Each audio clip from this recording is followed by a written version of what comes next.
आओ फिर से मुस्कुराए और मिलके गुनगुनाए हैं गुमशुदा जो खुशियाँ सारी वो ढूंढ लाए। आओ फिर से मुस्कुराए morning with Farah. Welcome back. आज हम एक कामयाब एंटरप्रेन्योर से मिल रहे हैं। ऑनलाइन अपना बिजनेस करती हैं जी बेकरी एंड किचन के नाम से। ज़ीनत इमरान मेरे साथ हैं। ज़ीनत, ब्रेक पे जाने से पहले मैंने कहा था कि मुझे बड़ी खुशी हुई है देखकर कि आप मतलब कमा भी रही हो, घर भी संभाल रही हो, फैमिली को भी रिस्पेक्ट कर रही हो, लुक आफ्टर कर रही हो, और लोग आपसे खुश हैं, आप उनसे खुश हो। सो इसका क्या सीक्रेट है? अच्छा, इसका सीक्रेट ये है कि सबसे बड़ी बात है आपके वालिदैन की परवरिश। सेकंड, एजुकेशन बहुत ज़्यादा आपको अफेक्ट करती है। लेकिन मैंने कुछ लोग ऐसे भी देखे हैं कि एजुकेटेड होने के बावजूद भी भाई एजुकेशन ही, मैंने ऐसे लोग देखे हैं कि वो अगर अपने घर में और किसी का नहीं है, सास ससुर को तो छोड़ दें, अपने मियाँ के लिए भी खाना बनाना है ना, या अपने लिए बनाना है, तो कहती है यार हम कोई नौकरानी एग्जैक्टली हमने इतना पढ़ा इसलिए है कि हम अब ये काम करेंगे। नहीं, इसके लिए तो आप मेड्स रखें। ये गलत, ये यहाँ पर अगर हम डिस्कशन आती है बड़ी ना थोड़ी गलत टाइम पे। देखें, हर एक चीज़ का अपने अपनी रिस्पॉन्सिबिलिटीज़ होती हैं। अब मर्द है वो बाहर कमा रहा है, हमारे लिए कमा रहा है, वो अपने आप पे अगर देखें आप हमारे हस्बैंड से कितने लगा लेते हैं अपने आप पे, हमारे लिए करते हैं ना सब। तो ये कि आपकी तरबियत बहुत मैटर करती है इसमें, आपने रिस्पेक्ट देनी है। और ये बातें ये नहीं कि अम्मी जान एक दिन बैठी और उन्होंने मुझे कहा ज़ीनत तुमने ऐसे ससुराल में रहना है, ऐसे करना है, ये नहीं। ये पूरी ज़िंदगी की आपकी परवरिश के साथ आपकी तरबियत चल रही होती है। ठीक है, आप अपने माँ बाप को देखते हो वो कैसे अपने बुजुर्गों के साथ पेश आ रहे हैं, वो कैसे अपने सास ससुर नंदों के साथ, ठीक है, कैसे थे, तो आप वो सब सारा सीखते हो। और मेरे अंदर ये आदत है कि मैं किसी और की कोई अच्छी आदत देखूंगी, एब्जॉर्ब करूंगी। कोई अच्छी बात कर भी रहा होगा मेरे सामने तो मैं एब्जॉर्ब करूंगी, मैं खुद भी करने की कोशिश करूंगी। तो मैंने ये कहा कि अपना 100% आप दो, बी पॉजिटिव सबसे बड़ी चीज़ है। शादी से पहले से मैं ये सोचती बी पॉजिटिव, जरूरी नहीं आप नेगेटिव सोचो तो नेगेटिव ही हो। तो आपने नहीं ड्रामे देखे थे जिसमें ये हो रहा है? देखे थे, वो ड्रामे का नाम ड्रामा किस लिए है फिर? अच्छा। तो ड्रामे होते हैं ना। ठीक है। तो इसीलिए फिर मैंने अपने आप को बी पॉजिटिव रखा। ठीक है, तो मैं उसी रूल पे चलती रही। मेरी सास बहुत अच्छी थी, मैं ये नहीं कहूँगी मैं ही अच्छी हूँ, सास बहुत, मेरी नंद बहुत अच्छी हैं। आप बल्कि उनको मिले, बल्कि लोग हमें कहते हैं कि हम लोग, मैं आउट ऑफ फैमिली मेरा हुआ है, वो कहते हैं कि आप लोग बहनें लगती हो। हम लोग बोलने में भी एक जैसे, हम लोग की आवाज़ भी एक जैसी, बल्कि उनके मामू फ़ोन करते हैं, मैं उठाती हूँ तो वो मोना मोना मुझे कह रहे हो। तो इतनी मुताबिकत वाला रिश्ता मिला कैसे था? अल्लाह की बस किस्मत। ये कि फैमिली फ्रेंड्स बाद में पता चला। ठीक है, मेरे अबू ना प्लाजा कंस्ट्रक्शन कर रहे थे, तो वहाँ पर आके मेरे ससुर बैठते थे ना, मतलब टाइम पास करने के लिए। तो वहाँ पे उनकी गपशप हुई, तो फिर वहाँ से मैं छोड़ने अबू को पिक एंड ड्रॉप करने आती थी। उन्हें पता चला अच्छा ये बेटी है, फिर वो आए इस नीयत से ना घर, तो फिर इस तरह रिश्ता हमारा हो गया। अच्छा, इत्तेफाकन हो गया, लव मैरिज नहीं है, नहीं, अरेंज लव बाद में मैरिज हो गया प्रॉपर। तो ये सबसे अच्छा रहता है, अरेंज एंड लव। अच्छा, जब अरेंज शादी हो रही हो तो क्या देखना चाहिए लड़की में और क्या देखना चाहिए लड़के में? अगर मैं मैच्योर सोच के, उस टाइम की सोच के बारे में अगर बताऊं तो लड़कियां यही देखती हैं, हैंडसम होना चाहिए, सैलरी ऑब्वियसली अच्छी होनी चाहिए, ससुराल अच्छा होना चाहिए, ये देखती हैं। बट अभी मैं ये देखूंगी कुछ लड़कियों की ये सोच होती है कि हैंडसम ज़रूर होना चाहिए। मैं ये नहीं, मेरे हस्बैंड बहुत हैंडसम है, अल्लाह का शुक्र है मुझे कंप्लीट पैकेज मिला था। बल्कि ना इतनी रिस्ट्रिक्शंस थी हमारे पे, मेरा रिश्ता हो गया जी, पिक्चर ही नहीं मुझे दिखा रहे, पूरा घर देख रहा है, पिक्चर मुझे दिखाई नहीं जिससे मेरी बात हो रही है। वो तो मैंने छुप के देखी थी, बहन ने दिखाई थी मोबाइल में। अच्छा। तो फिर ना, तो ये सीन है कि मतलब ना आप देखो यार, मैच्योर उसकी थिंकिंग होनी चाहिए। और लड़के को मेरा यही प्रेफरेंस रहती है कि 1-2 साल 2-3 साल बड़ा होना चाहिए आपसे। इससे क्या फ़र्क पड़ता है? वो मैच्योर होता है। लड़कियां ना जितनी भी हो जाए ना बड़ी, आप उनकी 35-36 साल में भी शादी कर दोगे, वो इमेच्योर माइंड होगा उनका। तो आप हमेशा ना 2-3 साल अपने से मैच्योर इंसान से शादी करो।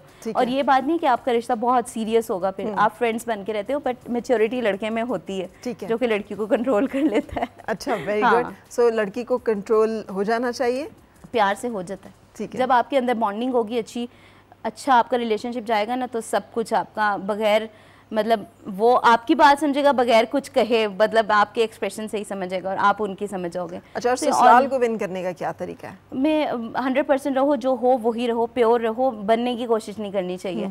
और अपने अंदर जो भी दिल में है साफ अपने दिल को रखो, दिल की बात बाहर करो। दिल में जुबा के कोई चीज़ अगर बुरी लगी है डिस्कस कर लो, ये नहीं कि चुप करके बैठे रहो। अगर आप चुप करके बैठे रहोगे ना, और ज़्यादा मिसअंडरस्टैंडिंग्स क्रिएट होंगी बीच में, वो रिश्ता बहुत चीज़ ना ख़राब होती है। वहाँ बाज़ जगहों पर डिस्कशन का लोग मार्जिन नहीं देते, गुंजाइश नहीं देते। हाँ, ये भी हो सकता है, लेकिन तरीके से घुमा फिरा के थोड़ी बहुत डिस्कशन की तरफ लानी चाहिए उस पॉइंट को। हाँ सही, ये आर्ट भी आना चाहिए, ये आना चाहिए गुफ्तगू का। ये नहीं कि आप ब्लंट हो जो, ठीक है, प्यार से जिस तरह से भी फ्रैंकनेस में आपको उस तरफ आना चाहिए कि यार मुझे उस टाइम ये बात हुई थी तो मुझे बुरी लगी थी, बाद में कर लो, उस टाइम ना करो। बेटे का रिश्ता आप करेंगी तो क्या देखेंगी फिर कि उसमें क्या होना चाहिए? मेरे हस्बैंड तो ये कहते हैं इसको जो पसंद आएगी ना तो हम चले जाएंगे लेके। हाँ। मैंने कहा हाँ जाएंगे, ऑब्वियसली जाएंगे, लेकिन पहले जाके फैमिली वगैरह तो देखेंगे ना, मतलब कैसी है, मतलब लड़की ऐसी हो कि मतलब देखें। मैं समझती हूँ कि माँ एक होती है, माँ के बाद बीवी होती है जो पैम्पर करती है। तो ये रिश्ता एक ऐसे कि मतलब ऐसी बीवी मिलनी चाहिए। आजकल ना लड़के के लिए लड़कियां ढूंढना बहुत मुश्किल हो गई है, ज़्यादा मुश्किल है लड़की की निस्बत कि उसने आके पूरा आपका ख़ानदान चलाना है, ठीक है, तो उसने जितना जो उसके सारे होंगे रूल्स एंड रेगुलेशंस उस पर सारा, तो आप जब भी जाओगे देखने तो ये देखो, चलो कुकिंग उसको आए, ये नहीं मैं कहूँगी कि प्रो हो, सीख जाता है बंदा साथ साथ, अच्छी और रिस्पेक्ट करे, जो पेरेंट्स की रिस्पेक्ट करे, जो अपने हस्बैंड को अच्छी तरह संभाल ले, प्यार का रिलेशन हो, ठीक है ना। तो इस तरह से थोड़ी मतलब ये चीज़ें देखनी चाहिए, थोड़ी समझदार भी होनी चाहिए। सही। मुझे ना इतना मज़ा आ रहा है आपसे बातचीत करने में, दिल नहीं करता मैं कोई बात करूं, मेरा दिल करता है आप बोलती चली जाओ। तो घर में भी आप ज़्यादा बोलती हो और आपके हस्बैंड सुनते हैं? मैं और मेरी नंद बहुत बोलती हैं। अच्छा। बहुत बोलते हैं हम लोग ना, और हस्बैंड जो हैं वो भी बोलते हैं, बट वो बोलने के बजाय मर्द कम बोलते हैं। अच्छा। हाँ। अच्छा, हम जब गाड़ी में होंगे ना, मेरे बच्चे होंगे ना साथ, तो फिर डिस्कशन लगी रहेगी। जब हम दोनों जा रहे हो शादी से पहले फिर भी डिस्कशन, बच्चे ना हो ना, once in a blue moon होता है कि बच्चे ना हो, जब कोई काम से जा रहे हो खामोश गाड़ी में मैं ही बोलती हूँ तो बोलती हूँ। हाँ, लेकिन आपकी लड़ाई नहीं होती, आपका एक दूसरे से तकरार बहुत नहीं मतलब अल्लाह का शुक्र है वैसे वाली लड़ाई नहीं होती। बर्तन जहाँ पे दो एक साथ हो, लड़ाई नोक झोंक वो हम बहन भाई भी लड़ लेते हैं, ठीक है, वो मतलब हल्की फुल्की कभी once in a blue moon हो जाती है, मतलब वो कोई ये भी कोई नॉन सीरियस सी बात पे, कोई बच्चों वाली बात पे, तो वो, और कभी कभी ना औरतों का दिल भी कर रहा होता है कि ना लड़ो हमसे आके तो वो जान के फिर ना इशू क्रिएट करती हैं। औरतों का क्यों ये दिल कर रहा होता है? ये मुझे समझ नहीं आती, दिल करता है कि ना लड़े और फिर वो हमें मनाए। आई थिंक ये इशू होता है, तो कोई ना कोई बहाना आप बना लेती हैं। हाँ, लेकिन ना इतना वो ज़्यादा नहीं, मतलब अच्छा। जब से बल्कि सास ससुर फोत हुए हैं ना, तो हम लोग तो बिल्कुल मतलब मियाँ बीवी और दो बच्चे ही हैं घर में, कोई वो जॉइंट फैमिली वाला सिस्टम नहीं है। लड़ते हुए डर लगता है छुड़वाएगा कौन पहले तो मतलब ये, लेकिन हम लोगों की इतनी ज़्यादा वो नहीं होती कमरे के बाहर तक आवाज़ें जाएँ, लेकिन चलो ये था कि शिकायत लगा देनी मामा से आके कि इन्होंने ऐसे किया। अब जरा एहतियात करनी पड़ती है, छुड़ाने वाला कोई नहीं होगा। अच्छा वाह, ये तो बड़ा आइडियल किस्म का एक जो सिस्टम एंड सेटअप है वो आपने बताया, वो करनी पड़ती है। अच्छा माशाल्लाह, इतना खुशबाश रहने का क्या सीक्रेट है कि आप खुश रहती हैं? हाँ खुश, अब देखें जितना हम जलेंगे ना, जितना हम कुड़ेंगे, जिसे कहते हैं सेहत पे इफेक्ट, मैं तो कहती हूँ जलना कुड़ना स्टार्ट कर दूँ, इस बहाने वेट लूज हो जाएगा। कहते हैं उसका कभी वजन नहीं बढ़ता जो जलता कुड़ता है। अच्छा। लेकिन ना सोचते स्टार्ट कर दूँ लेकिन ना नहीं, जो साफ सी बात है, मैं बस खुश। देखिए मैं शुरू से मेरी एक सोच है, अगर कोई टेंशन आनी है ना, मैं पहले से नहीं सोचती अच्छा वो वक्त आ रहा है टेंशन आ रही है, कहती हूँ टेंशन आएगी देखा जाएगा उसके वक्त पे। और शादी के बाद, शादी से पहले फिर भी मैं बहुत टेंशन लेती थी, ठीक है, और शादी के बाद मुझे एक वक्त पे टेंशन होती है, जब सारे तैयार मैं खुद ही करती हूँ, हस्बैंड को कपड़े देने हैं, तैयार करने हैं, बच्चों को तैयार करना है, अपनी बारी आ गई ना, इनको जल्दी पड़ी है, निकलो निकलो, तब बड़ा गुस्सा आता है। और तब मैं हाइपर, मेरे हस्बैंड कहते हैं तुम हमेशा तैयार होकर क्यों गुस्सा करती हो? तो बंदे को टेंशन हो रही होती है, सारे तैयार हो गए, आप हुई नहीं, वो टाइम भी नहीं दे रहे हैं तैयार। लड़कियों को आपको पता है ज्यादा टाइम लगता है, बेस से लेकर आई मेकअप इतना टाइम लगता है, फिर मैं जरा हाइपर हो जाती हूँ। अच्छा, ये भी शौक है कि मेकअप भी करना है, प्रॉपर तैयार होना है? हाँ, मुझे ग्रूमिंग का है, काफ़ी शौक है। तो मैंने अपने आप को, मैं आपको वही, बल्कि वो बीच में बात रहेगी कि मैंने अपने आप को ना बिजी रखा हुआ है। जब से मेरी सास होती मैंने ज़्यादा बिजी रख लिया, मैंने ना बल्कि एक ट्यूशन्स भी 2 मैंने लगा ली, सिर्फ 2 बच्चे। अच्छा। ताकि मेरी पढ़ाई जो है ना, मैंने इतना पढ़ा हुआ है वो फ्रेश रहे, वो कहीं जंग ना लग जाए उसको। जो मुझे बड़ा वो होता है कि अब आप ये अपना ऑनलाइन बिजनेस भी चलाती हो, 2 बच्चों को हर एक टाइम को मैनेज किया हुआ है। अच्छा, मतलब क्या एक दिन का क्या रूटीन होता है? लाइक अभी आजकल तो अब तो उनके पेपर्स हो गया ना, अब उनका वो खत्म हो गया, लेकिन ये है कि ऑर्डर सुबह सुबह, अब जैसे ऑर्डर्स पे डिपेंड करता है, सुबह का ऑर्डर है तो मैंने रात में काम करना है, दोपहर का ऑर्डर है सुबह में काम करना है। अगर मेरी ट्यूशन वाले मतलब जो बच्चे आ रहे हैं उस लिहाज से मैंने अपना होमवर्क वगैरह सब बैटर वगैरह सब कुछ बना के रखना है, बस मैंने लास्ट जो हाफ आवर है 45 मिनट्स बेकिंग को देना है। तो उस लिहाज से फिर बच्चे बैठे होते थे, फिर वो चले जाते थे जब तब उनके बेकिंग का टाइम होता था। कस्टमर को इस लिहाज से मैं टाइम देती हूँ कि इतने बजे मैं अवेलेबल होंगी, आपने वो फिर कस्टमर एक दिन पहले से मेरे से टाइम कंफर्म करता है ना, वो भी बताता है। फिर उस लिहाज से मैं कभी समटाइम्स मैं अपने ट्यूशन वालों को थोड़ा सा आगे कर लेती हूँ अगर मेरा उस टाइम का ऑर्डर जा रहा हो। फिर मैंने जिम भी जाना है, वो भी जाना है। मैंने जिम की टाइमिंग्स मेरी 4 to 6 है। ठीक है। वो वैसे 4 to 6 लगाती थी, आजकल मौसम बहुत गंदा है, 4 to 5 मुश्किल से हो रही है। अच्छा, वो तो इतने सारे जो झमेले पाले हुए हैं, हाँ, फिर मियाँ की जान तो बड़ी सुखी रहती है। फिर जब मियाँ आते हैं ना तो फिर मैं कहती हूँ कि जब वो आए ना तो टाइम उनको दूँ, मतलब और कोई झमेले ना हो। मेरी यही ऑर्डर्स की भी यही कोशिश होती है कि मतलब मुझे जितने मैक्सिमम ऑर्डर्स हैं 7 बजे तक आ जाए। उसके बाद में क्योंकि मियाँ आते हैं, सारी बात है, उनको आपका टाइम चाहिए होता है, आप तो फिर मैं ना उनको टाइम देती हूँ। वो कहते हैं किचन में ना रहो, बैठो इधर ना, मसलन उनको तरस आता है। अच्छा, उनको तरस आता है? हाँ, तरस आता है उनको। अच्छा, कि ना किचन में लगी हुई है। तो बल्कि वो वीकेंड पे भी उस दिन मुझे कह रही कि जब तुम्हारे वीकेंड पे ऑर्डर होता है ना मज़ा ही नहीं आता। तो फिर अब वीकेंड पे ज़्यादा अच्छे ऑर्डर्स होते हैं, ऑब्वियसली हाई टीज़ वगैरह के होते हैं। तो अब वो क्या, सबको खुश रखना है, फिर अब क्या करें, अपने आप को भी खुश रखना है। इंसान के सबको खुश नहीं रख सकता, आई थिंक सबको नहीं खुश रख सकता। आप ना चाहते हुए भी दूसरे को कोई ना कोई पॉइंट मिल ही जाएगा। कि ये समझ मुझे आज तक नहीं आई कि आप अपना 100% भी देते हो ना, अगले को पता नहीं क्यों बात का मौका मिल ही जाता है कहीं ना कहीं। हाँ। ये मैं ज़रा कन्फ्यूजन में आज तक। फिर मैं एक ही बात करती हूँ, मैं अल्लाह पे छोड़ देती हूँ। मैं कहती हूँ अल्लाह ताला आपको पता है कि मेरी नीयत साफ़ है, ठीक है, मुझे मेरी नीयत का फल मिलेगा। और अल्हम्दुलिल्लाह जो मिला है, मुझे बहुत दुआएं लगी हैं। आप कहती हैं खुश रहने का राज क्या है, मुझे मेरी दादों की बहुत दुआएं लगी हैं। अच्छा। शादी से पहले, और मेरी सास की बहुत दुआएं लगी हैं, मेरी ससुर की बहुत दुआएं लगी हैं। और आपको जब दुआएं लगती हैं ना, आपको फील होता है कि लग रही हैं। अच्छा, कैसे फील होता है?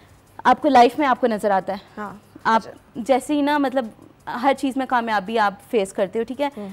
मेरी दादो थी ना, हालांकि वो मोहताज नहीं थी, बट ना मुझे अच्छा लगता था कि मैं ना उनको नहला धुला के, उनके पाउडर, उनको साफ कपड़े पहना के पाउडर लगाऊँ, परफ्यूम लगाऊँ, उनके बाल कंघी करूँ। तो दादो कहती थी जिस तरह मुझे सजाया ना, अल्लाह ताला तुम्हारी ज़िंदगी ऐसे सजाए। अच्छा। कलेजे में ऐसे ठंड रखे।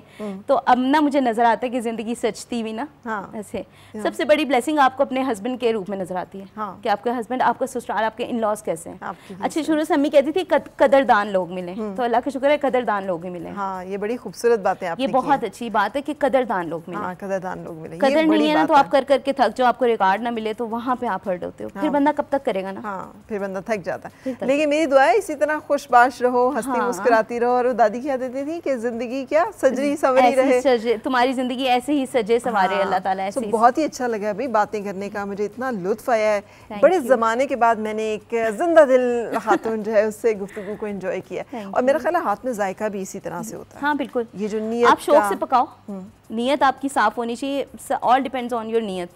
समटाइम्स आपके पास वही बात है ना, गलत भी हो रहा होगा ना आपके साथ, तो आप यही अल्लाह ताला पे छोड़ दो। अल्लाह ताला को तो पता है ना नीयत साफ है, तो वो फिर अल्लाह ताला ज़रूर दिखाता है। बिल्कुल सही। Zeenat, wonderful to have you. Wish you all the best, not only in your business but for your life as well. Thank you. और देखिए, मतलब if Zeenat can do it तो आप भी कर सकते हैं। वो कितनी अच्छी बातें जो उन्होंने हर हवाले से हमारे साथ शेयर की हैं। बहुत शुक्रिया।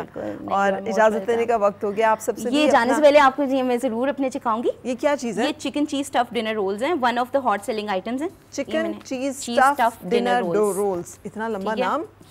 अच्छा वाह, कितने खूबसूरत भाई, ये देखें कितने खूबसूरत और कितने प्रोफेशनल। चिकन और चीज़, अभी थोड़ा सा आप इसको माइक्रोवेव कर लेना, एसी में ये ठंडे हो गए, ठीक है, तो वो आपके ना वो मेल्ट होती हुई चीज़ गिरती हुई नजर आएगी।